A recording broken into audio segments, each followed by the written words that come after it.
Bonjour à toi, aujourd'hui pour continuer au niveau du vocabulaire adéquat à utiliser pour éveiller les consciences en restant toi-même et sans fermer les portes, eh bien je voudrais attirer ton attention sur un mot qui commence à faire surface mais petit à petit. Ça dépend en fait des pays. En France ça commence, ça s'appelle des lieux.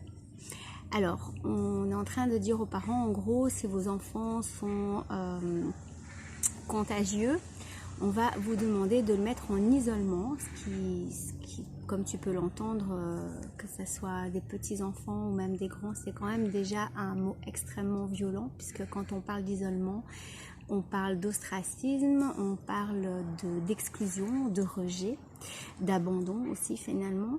Et donc il y a non seulement des lieux d'isolement qui sont prévus dans les écoles, alors on appelle ça la room médicale. Ce qui est quand même assez incroyable, c'est que nos enfants n'ont plus le droit à avoir des infirmières pour des bobos quotidiens, on n'a même plus le droit de mettre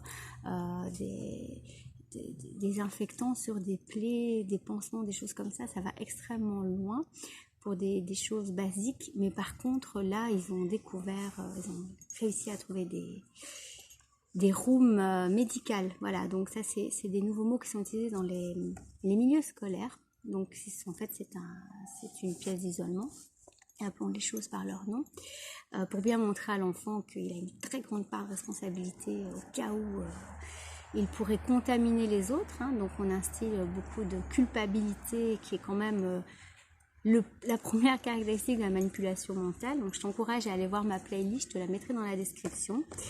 Et puis il y a donc le lieu, donc la room médicale, et puis il y a le lieu aussi dans la maison. On va demander aussi qu'il y a un endroit où l'enfant peut être isolé pendant plusieurs semaines de sa famille. Donc on fait du séparationnisme à l'intérieur même des familles. Donc voilà, bravo pour l'autocontrôle, puisque ce sont les personnes qui ont l'habitude d'obéir qui vont le faire. Et puis on va plus loin, puisque Athalie a bien dit qu'on va passer à la vitesse supérieure. Donc de nouveau, je te mettrai la vidéo dans la description, en espérant qu'elle n'a pas encore été censurée.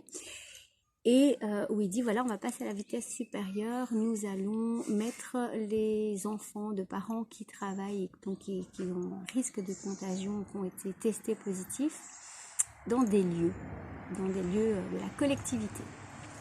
Et bien ça, clairement, ça s'appelle des camps de détention. C'est un peu extrême de les exprimer comme ça, mais ça peut peut-être gentiment un petit peu réveiller les personnes par rapport à ça. Donc on va vous enlever votre devoir de surveiller votre enfant pour que vous puissiez vous assurer votre travail, parce qu'effectivement il n'y a tellement pas assez de chômeurs et de gens qui n'ont pas de travail que les personnes qui travaillent sont tellement indispensables qu'il faut absolument faire ce genre de lieu. Voilà. J'ai pas envie d'aller plus loin au niveau de l'interprétation de ce qui est en train de se passer. Je pense que c'est à chacun de se faire son idée. En tout cas, moi je te mets les références dans la description et reste bien attentif à ce qui va se passer, parce que finalement ce que j'aime, comme j'ai appris en coaching, c'est qu'on crée notre réalité. Donc c'est pas parce qu'il y a des personnes qui ont prévu quelque chose que c'est une fatalité et que ça va se passer. Ça dépendra de notre réaction et donc de la réaction du collectif. Et ce qui est merveilleux, c'est qu'il y a de plus en plus de personnes qui sont en train de se battre dans toutes les professions et les corps de métier. Et donc il faut voir tout ça aussi et rester positif, vigilant et positif. Voilà. Je te souhaite une bonne journée et à demain. Ciao, ciao.